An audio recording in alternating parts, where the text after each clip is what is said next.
Well, hi everybody. This is Steve D9 Games. It is Friday morning, and I started bowling again. So last night I was able to roll that bowling ball. That was kind of cool. Shot a 666 series. Not sure what that means, but it was good. 222 average. I want to talk about a couple things in general. So this will be like general TTRPG stuff, not necessarily the Enlightened system or any of the Timber Sprout adventures. Next week I'll pick up, I think it's session 5 of season 2, Timber Sprout 5. The updates from October 31st are up and running. We didn't do a lot of updates, but a little bit. So we wanted to keep that fresh, and we'll be continuing as we come up with little tweaks, amending those. So I hope you guys are having fun playing the Enlightened system. But today I got four points I want to go over. The first one is backstories. So backstories, my take on that.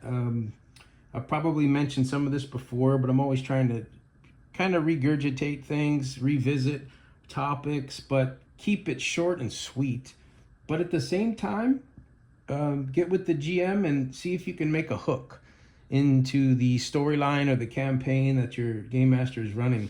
I've had some pretty cool experiences with backstory when they're not too long-winded, but I remember playing in a D&D game back in 2019 where one of my players had a backstory that linked themselves to somebody that popped up later in the campaign, and their eyes kind of went wide and they remembered from several months prior creating that.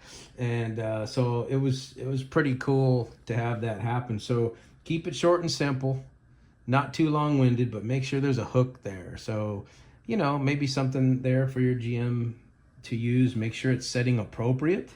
Of course, story appropriate, because that would be something the GM can use in the future. And then, of course, you're communicating and designing what exactly that is with the game masters. So the overlying theme today of these 4 points is to listen to your players. So in terms of backstory, as a game master, you want to listen to your players. Listen to the things that they might not think you're listening to, or they're talking to other players, and you just want to keep, I talk about having a side notepad that you put these jot down these little notes and information that you get from the players. But as far as backstories, you really want to listen to the players. Maybe they just have something that they pull out, a little gold nugget, and you want that to be something you can use in the future for your storyline or your campaign. So that's backstories. Number 2, adventuring. So the 3 pillars of this game, in my opinion, are combat or tactical combat, where you can see in front of us we've got a couple Fomorian running with several Celts, and they're going to deal with this dragon or maybe die trying. But adventuring is one of the 3 pillars, combat being maybe the more mini game or formulaic structured portion of the game, which I personally love, but I only like it to be about a third of the action, maybe half of the action at most. Role-playing, of course, can be quite the opposite of combat, where role-playing is kind of on the fly, unpredictable.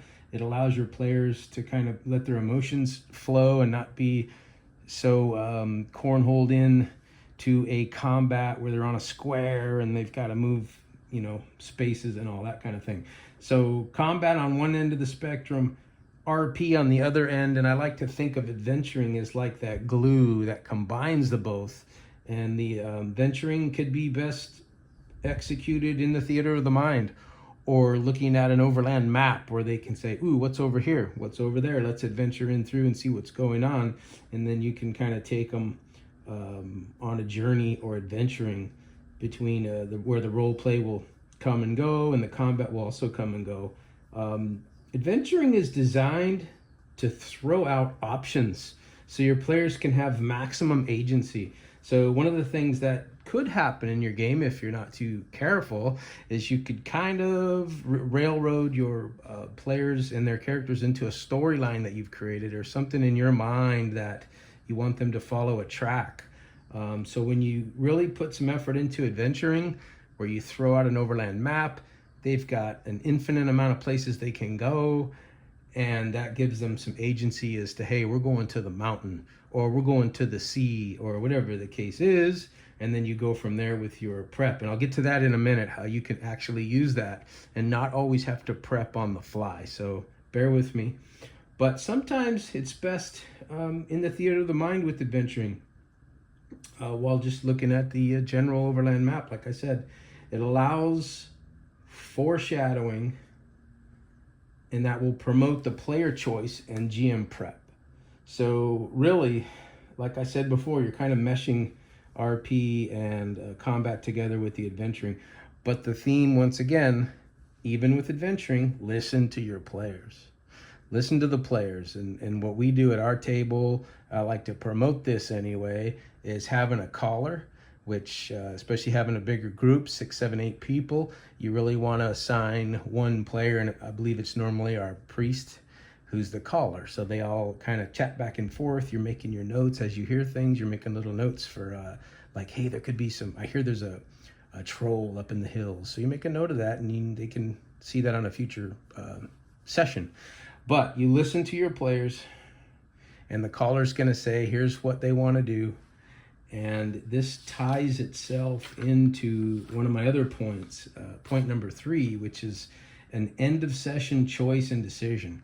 So what I typically like to do at the end of my session, I've talked about this before, is I want to end with some kind of prep fuel. So I'll ask my caller, okay, this is all I have for tonight, but where you guys want to go next? And the caller will chat with everybody, and they say, okay, we got a decision. We want to go visit the hermit.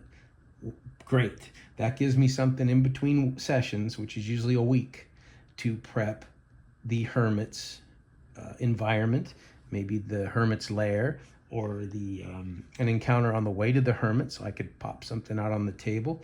Like I said, I really like the combat and the tactical features, so we want to tie that in as much as possible. So at the end of the session, you listen to the group or the caller and find out where they want to go next.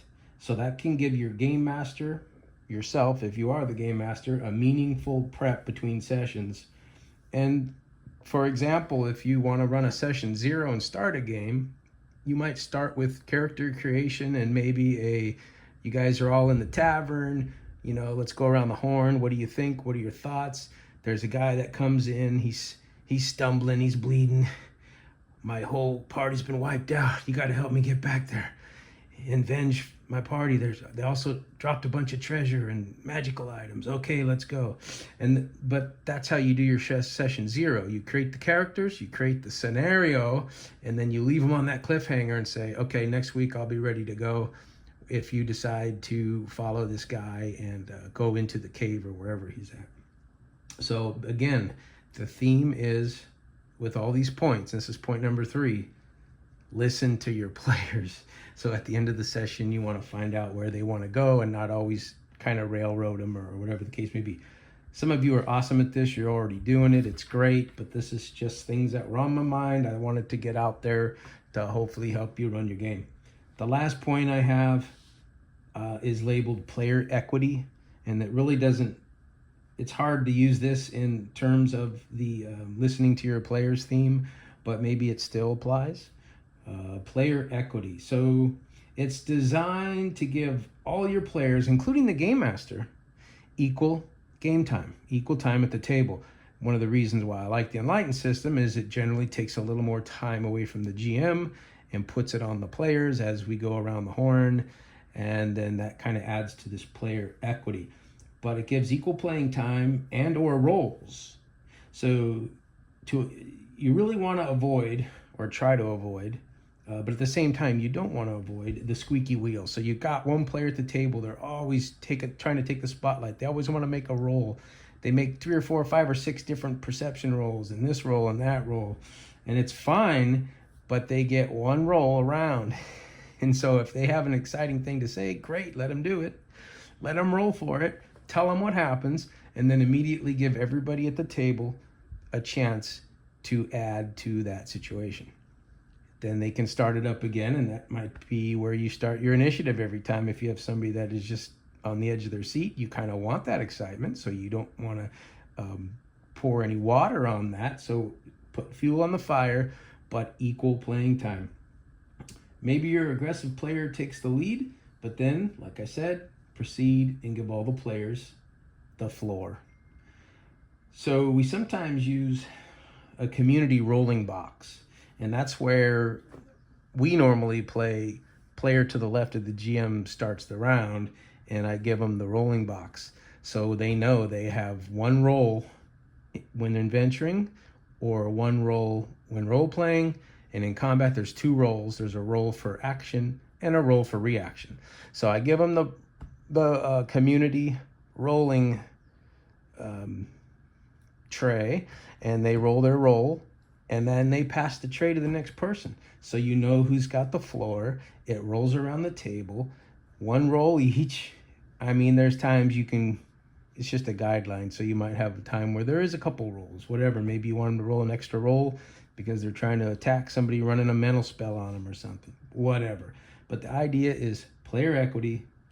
And again, maybe listening to your players. If you feel like somebody's not getting any spotlight time, okay, then you want to consider some of these guidelines. Aim to give each player one roll a turn, 2 in combat. 1 for action, 1 for reaction. So those are the 4 points. The theme, again, is listen to your players. You really want them to have some investment or some emotional investment in your game. And when you listen to some of their thoughts or desires or tips or dreams or ideas, it can really fuel your game. And that's all I have for today. So next week, Timber Sprout 5, Season 2, Episode 5. I'm going to do a little story time where I believe they are on the island of Ganal. So, till next time. Peace.